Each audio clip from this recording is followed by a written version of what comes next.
சௌத்தரனுக்கு என்ன அர்த்தம் சொன்னா, எங்களுக்கு பிறந்தவங்க நான் குருமூர்த்தி சர்டிஃபிகேட் கொடுக்குறான், பிளட் சர்டிஃபிகேட் கொடுத்துருக்காங்க. எங்க ரத்தம். வணக்கம் மக்களை, கோவை ராமகிருஷ்ணன் அப்படிங்கிற ஒரு கேடுகெட்ட இழிவான பிறவி வந்து சொல்லுது. ஈவேரா வந்து கடைசி கூட்டம் டிசம்பர் 19 1973 தன்னுடைய இரணியா பை இருக்குல்ல, அதாவது ஒன்றுக்கு போகிற மூத்திர பையை, அந்த மூத்திர பையை அடக்கிட்டு இப்படி பிடிச்சிக்கிட்டு வந்து சொன்னாராம் கடைசி கூட்டத்தில். அது சாக போகிற நேரத்தில் இப்படி உங்களை சூத்திர மக்களாக விட்டுட்டு போகிறேனே, தமிழ்நாட்டு மக்களையெல்லாம் பார்த்து இப்படி உங்களை சூத்திர மக்களாக விட்டுட்டு போகிறேனே, சூத்திர மக்களாக விட்டுட்டு போகிறேனே அப்படின்னு சொல்லி ஈவேரா வந்து சொன்னாராம். அதை இப்போ அப்படியே சீமானுக்கு வந்து பொருந்தான். சீமான் வந்து குருமூர்த்திகிட்ட போய் அந்த சூத்திரன் அப்படிங்கிற பட்டத்தை வந்து வாங்கிட்டு வந்துட்டாரான். சூத்திரன் அப்படின்னா பிராமணருக்கு பிறந்தவன் அப்படின்னு சொல்லி அர்த்தமா. அந்த பட்டத்தை குருமூர்த்தியிலேருந்து சீமான் வாங்கிட்டு வந்துட்டாரான். குருமூர்த்தி வந்து சர்டிஃபிகேட் கொடுக்குறாராம், சீமான் வந்து எங்களுக்கு தான் பிறந்தவன் அப்படின்னு சொல்லி பிளட் சர்டிஃபிகேட் கொடுக்குறாராம். எப்படியே பிளட் சர்டிஃபிகேட் கொடுக்குறாரா, சீமான் வந்து எனக்கு தான் பிறந்தவன் சொல்லி குருமூர்த்தி பிளட் சர்டிஃபிகேட் கொடுக்குறாரா. சூத்திரடா சீமான் வந்து மாறிட்டாரான், பிராமணருக்கு பிறந்துட்டாரான்.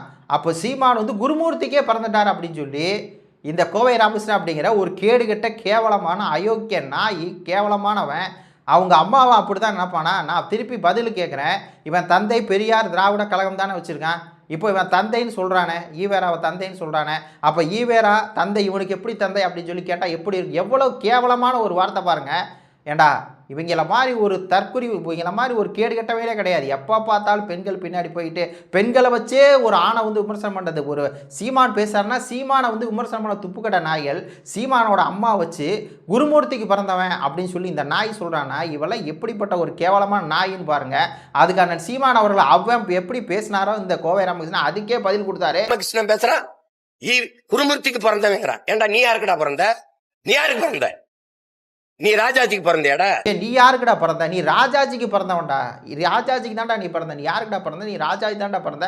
நீ ராஜாஜிக்கு பிறந்தவன் நான் சொல்லவாடா. ஓ லாஜிக் படி பார்த்தா நீ ராஜாஜிக்கு பிறந்தவன் நான் சொல்லவாடான்னு சொல்லி கரெக்டாக லாஜிக்காக பாயிண்ட் வச்சார். உன்னுடைய ஈவேரா அப்படிங்கிற ஒரு கடைசி வரை யாரு கால கழுவி குடிச்சாரு சொல்லு. யாரு கால கழுவி குடிச்சாரு?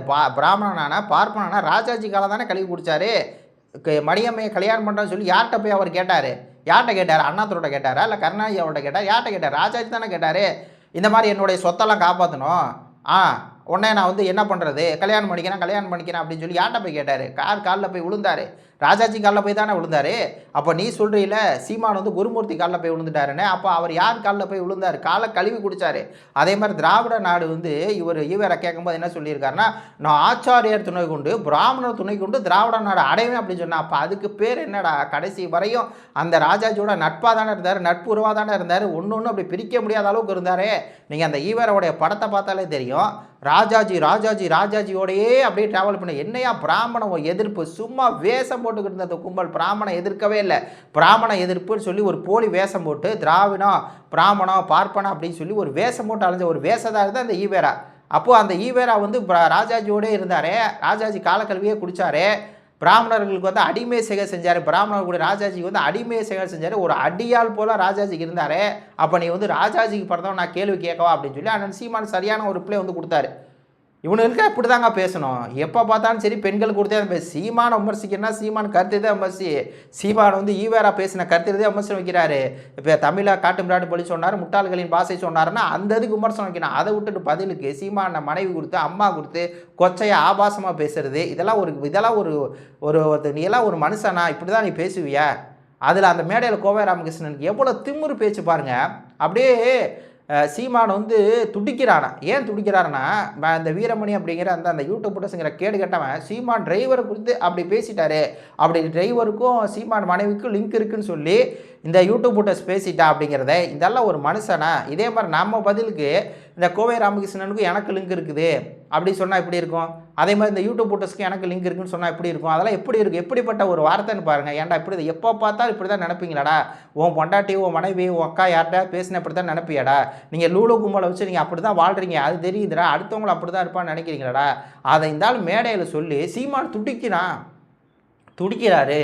இந்த மாதிரி மைனர் வீரமணி வந்து டிரைவரை வச்சு பேசிட்டாரு, டிரைவரோட இது பண்ணி பேசிட்டாரு. அது ஏண்டா அப்போ சொல்கிறாப்புல சீமான் உனக்கு வலிக்குதா? அது மாதிரி தானே எனக்கு வலிக்கும். ஏயா ஈவேரா அப்படிங்கிறவர் என்னென்ன தப்பு பண்ணார் அப்படின்னு சொல்லி நம்ம சொன்னால் நீ அதுக்கு உண்டான பதிலை கொடு. அது என்ன மனைவி வந்து இப்படி இருக்கா உனக்கு தெரியுமாடா? ஏண்டா இதெல்லாம் இவங்கள மாதிரி ஒரு அயோக்கிய பயல்களை உலகத்திலே பார்க்க முடியாதுங்க.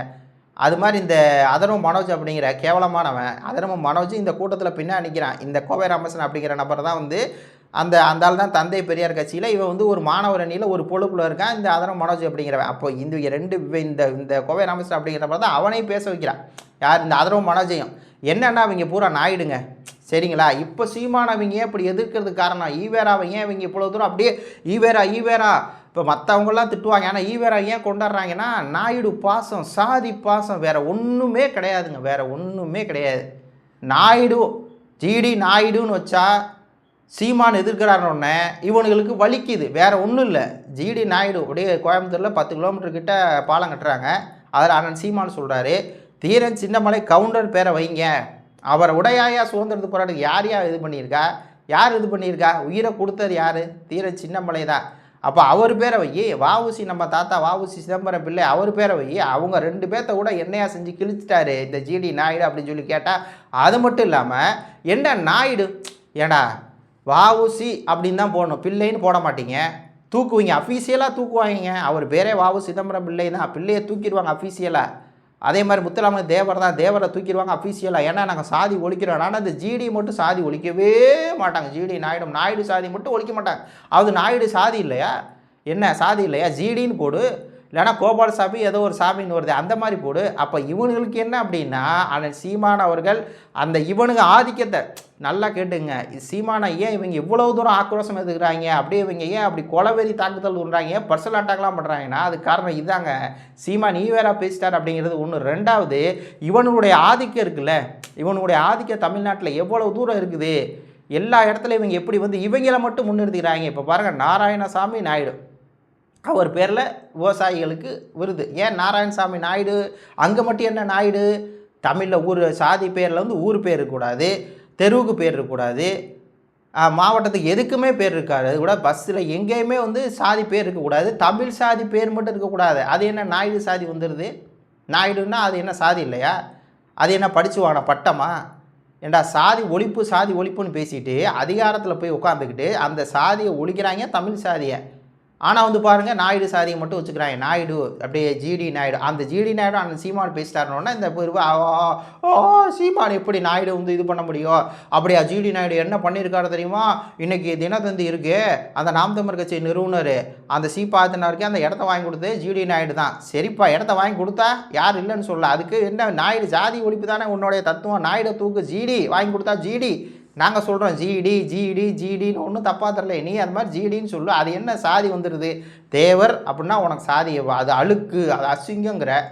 அப்போ புரியுதா இவங்கெல்லாம் யாருன்னு சொல்லிதா, இவங்க வந்து ஒரு போர்வையில் திராவிடம் அப்படிங்கிற போர்வையில் நாங்கள் பிராமணை எதிர்க்கிறோம்னு சொல்லி நம்மகிட்ட ஒரு பூச்சாட்டை காட்டிக்கிட்டு இவங்க வந்து ஒரு பித்தலாட்ட வேலை பார்த்துருக்கானுங்க.